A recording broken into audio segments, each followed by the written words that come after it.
Hello students, today I am starting with the group 15 elements of the P block elements chapter from class 12 syllabus. Okay, the elements of group 15 are nitrogen, phosphorus, arsenic, antimony and bismuth. Let's come to the electronic configuration of groups 15 elements.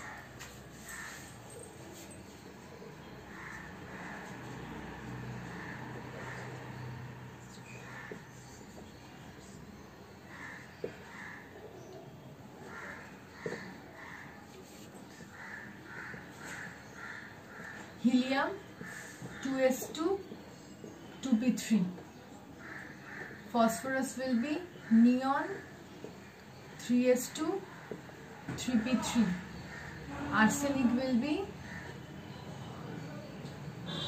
argon 3d10 4s2 4p3, antimony will be krypton 4d10 5s2 5p3, bismuth will be xenon 4f14 5d10 6s2 6p3. Okay, so basically the valence shell configuration of group 15 elements is ns2 np3. Now remember one thing, I am just telling you from beforehand because here I have shown all the electronic configurations, that the 5s and the 6s 5p 6p orbitals means these two configuration of antimony and bismuth. The 5s and the 6s orbitals show inert pair effect. So what is inert pair effect? I have told earlier also that inert pair effect is the unwilling participation of the s orbitals, in bonding. This effect is known as inert pair effect, and it is basically shown by the higher members of a group. Here the higher members of this group 15 are antimony and bismuth. They have 5s and 6s orbitals respectively. So the electrons of the 5s and the 6s orbitals are unwilling to take part in bonding. So they form 3 bonds with the 3 unpaired electrons. That is, they will not form 5 bonds. They will form only 3 bonds with the other atoms. That's why they have low melting point. Means melting point is one of their physical properties.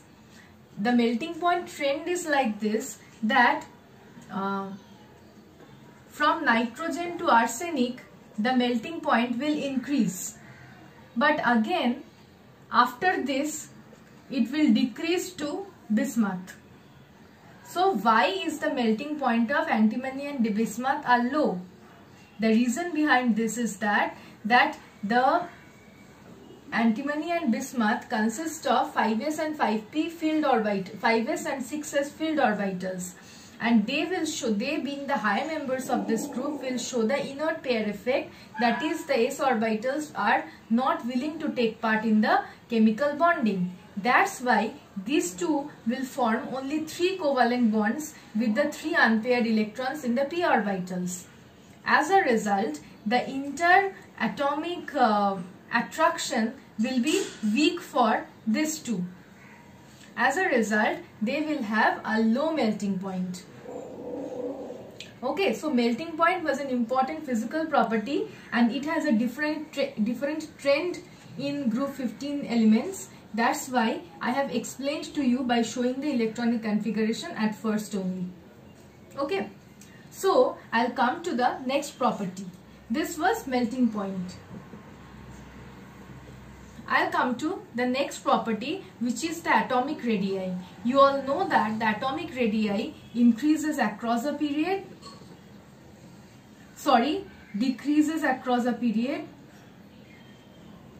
and increases down a group.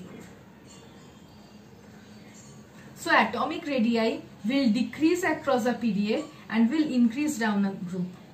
So you can say that the elements of group 15 will have a lesser atomic radii as compared to the group 14 elements. The reason behind the decrease in the atomic radii is because that as we move from left to right across a period, the size decreases. That is, the atomic size decreases. Why? Because nuclear charge increases. As nuclear charge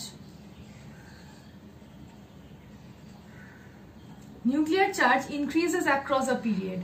As nuclear charge increases, there will be a greater pull on the electrons towards the nucleus. So electrons will have a greater pull towards the nucleus. As a result, the atomic radii decreases as we move from left to right across a period. So the group 15 elements have a lesser atomic radii as compared to the group 14 elements. But down the group, what happens? As we move down the group, there is successive addition of new electronic shells. So as we move down the group, the atomic radii increases due to the successive addition of new electronic shells. Okay, so this factor is atomic radii. It decreases across a period and increases down a group. So group 15 elements have a greater atomic radii, have a lesser atomic radii as compared to the group 14 elements, and it increases down a group. So from nitrogen to bismuth, the atomic radii increases. So group 14 elements will have a greater atomic radii than group 15 elements, and the atomic radii increases from nitrogen to bismuth as we move down the group. Okay, so this is the physical property of atomic radii. The next physical property is ionic radii. See, they are having 3 electrons in their outermost shell, means valence shell. They are having 3 electrons. So the p orbital will be filled either by adding 3 electrons, means if the elements gain 3 electrons, then there will be a stable full field configuration, and if they will lose 3 electrons from the p orbital, then also they will have a stable electronic configuration because they are having 2 valence electrons. Then means either they will lose these 3 electrons to form M3 plus, or they will gain 3 electrons to form M3 minus. Nitrogen, phosphorus, arsenic.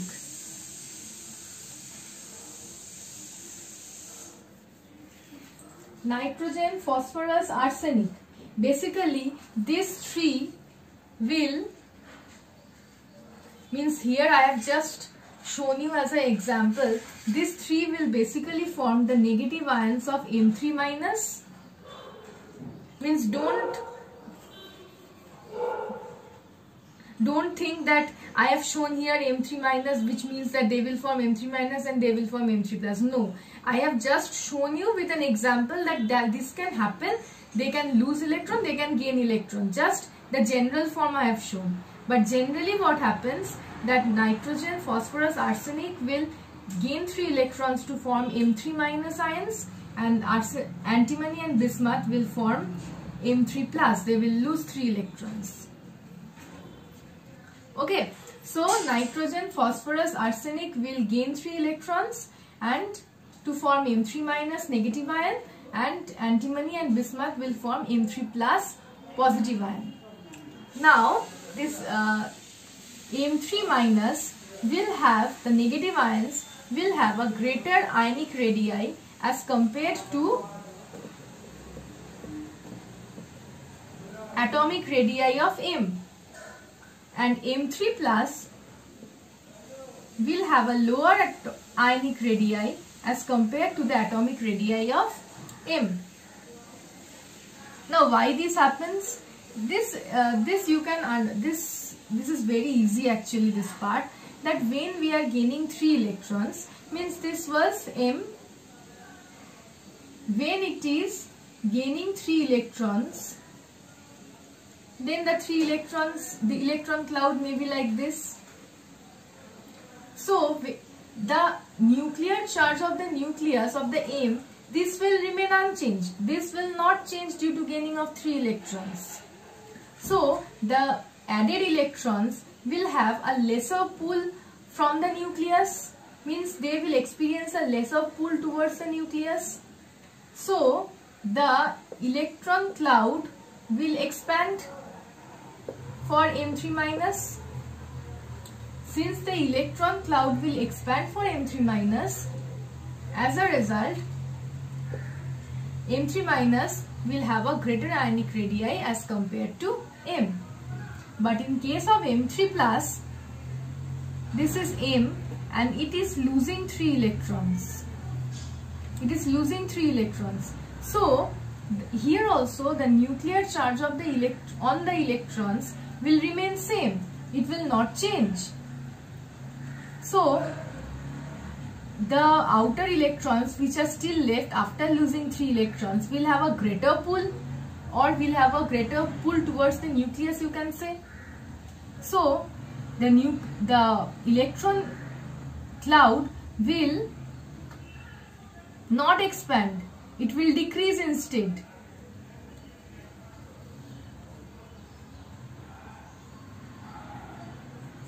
So we are having this result, that M3 plus has a less ionic radii as compared to the atomic radii of the element M.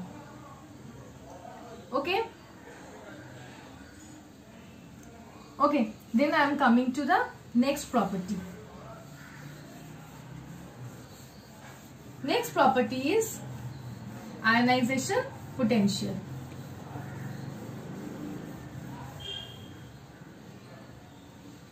Ionization enthalpy. Now what do you mean by ionization enthalpy? It is the amount of energy which is required to remove an electron. Amount of energy to remove an electron. So if an atom is very stable, that means if an atom is very stable, it means it will not easily lose electrons. If a system is stable, it will not easily lose electrons. So if it does not easily lose electron, then it will require a greater energy to remove that electron.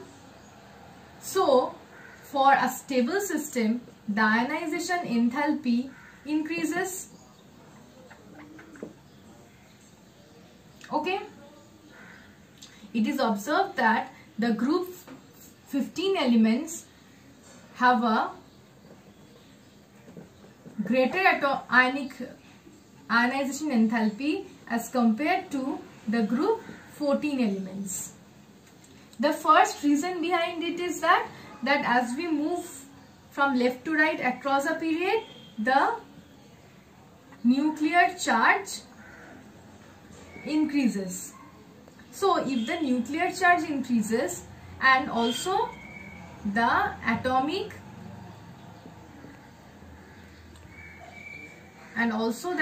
radii decreases. Nuclear charge is more, atomic radii is less across a period. That's why the ionization enthalpy is more across a period and is less down a group, because down a group the atomic radii increases. Okay, but for group 15 elements there is an extra stabilization. How? Because I have shown you that the valence shell configuration is ns2 np3. If I draw the p orbital, see, 3 unpaired electrons in the p orbital. We all know that their p orbital can accept total of 6 electrons. So for group 15 elements only 3 electrons are present, which means that this has half filled configuration. Group 15 elements have half filled configuration. That's why this half filled configuration we all know is a very stable system. Half filled configuration provides extra stability to the group 15 elements.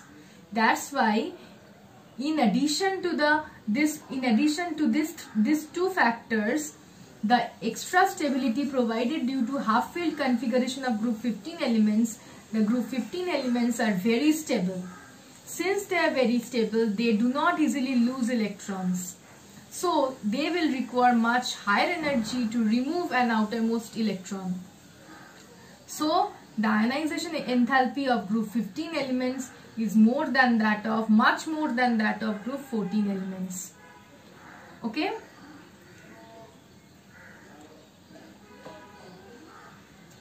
Okay, the next factor is electronegativity.